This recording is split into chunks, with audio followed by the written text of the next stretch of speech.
Hello guys, welcome to Eesha YouTube channel. మీకు ఈ video నచ్చుతుందో ప్లీజ్ ఫ్రెండ్స్ లైక్ చేయండి, షేర్ చేయండి, సబ్స్క్రైబ్ చేయండి, కమెంట్ మాత్రం తప్పకుండా చేయండి. మరిన్ని వీడియోస్ కోసం నా ఛానల్ని సబ్స్క్రైబ్ చేసుకుంటాను అనుకుంటున్నాను. ప్లీజ్ ఫ్రెండ్స్ నచ్చలేదన్నా సబ్స్క్రైబ్ చేయండి. కళ్యాణ్ టికెట్ టు ఫినాల్ గెలిచింది ఎవరంటే సార్ అంటే సెల్యూట్ చేశాడు. సూపర్ నైస్, చాలా బాగా అనిపిస్తుంది నాకు. కళ్యాణ్కి సెల్యూట్ చేయడం నాకు చాలా బాగా అనిపిస్తుంది. నిజం, ఒక ఆర్మీ అయి ఉండి ఇంత అయి ఉండి కూడా ఇంత బాగా చెప్తుంటే నాకైతే సూపర్ సూపర్ అనిపిస్తుంది. చాలా నైస్, సూపర్. ఇంకా ఇంకొకటి ఏంటంటే కళ్యాణ్ది ఒకటి. ఓకే, కళ్యాణ్ అడుగుతాడు, కళ్యాణ్ కెప్టెన్గా నువ్వు వాళ్ళిద్దరు నామినేషన్ ఆర్గ్యుమెంట్ అంటే నామినేషన్ ఎందుకోసం చేశారు, వాళ్ళు సార్ట్ అవుట్ చేసుకోవడానికి చేశారు అంటే, సార్ ఆల్రెడీ నేను బిగ్ బాస్ వార్నింగ్ ఇద్దామన్న టైంకి బిగ్ బాస్ వార్నింగ్ ఇచ్చేసానంటే ఎందుకు నీకు చెప్పాలనిపించలేదా అంటాడు.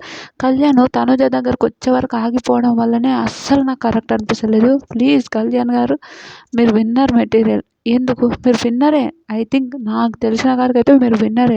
ఎందుకు మీరు ఇలా చేస్తున్నారో నాకు అస్సలు అర్థలేదు. అదొక్కటి డిసప్పాయింట్ అయిపోతుంది. తనుజ తనుజ తనుజ తనుజ ఎందుకు, మనకు అవసరం లేదు తనుజతో.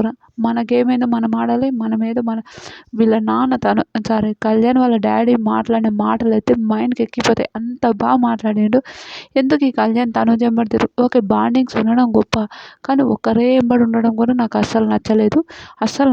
ఇది ఒక్కటైతే నాకు నచ్చలేదు. రియల్ చెప్తున్నా, కళ్యాణ్ ఈజ్ సూపర్ సూపర్. ఎంత ఎఫర్ట్స్ పెట్టి ఆడిండు, ఎంత బాగా ఆడిండు. ఇది కదా రా బాబు ఒక సామాన్యుడు గెలవడం అంటే. ఇతను గెలిస్తే మన అందరం గెలిచినట్టే అని నా ఒపీనియన్. ఇమాన్యుయల్, వీళ్ళిద్దరిట్లో ఎవరు గెలిచినా నాకు హ్యాపీ, చాలా హ్యాపీ. మీకేమనిపించింది? కళ్యాణ్ సూపర్ అనిపించిందా లేదనిపించిందా కూడా ప్లీజ్ కమెంట్ చేయండి. నాకైతే Kalyan super super super super అండి. వాళ్ళ డాడీని చూసినప్పుడు అయితే నాకు ఇంకా ఇంత ప్రౌడ్గా ఫీల్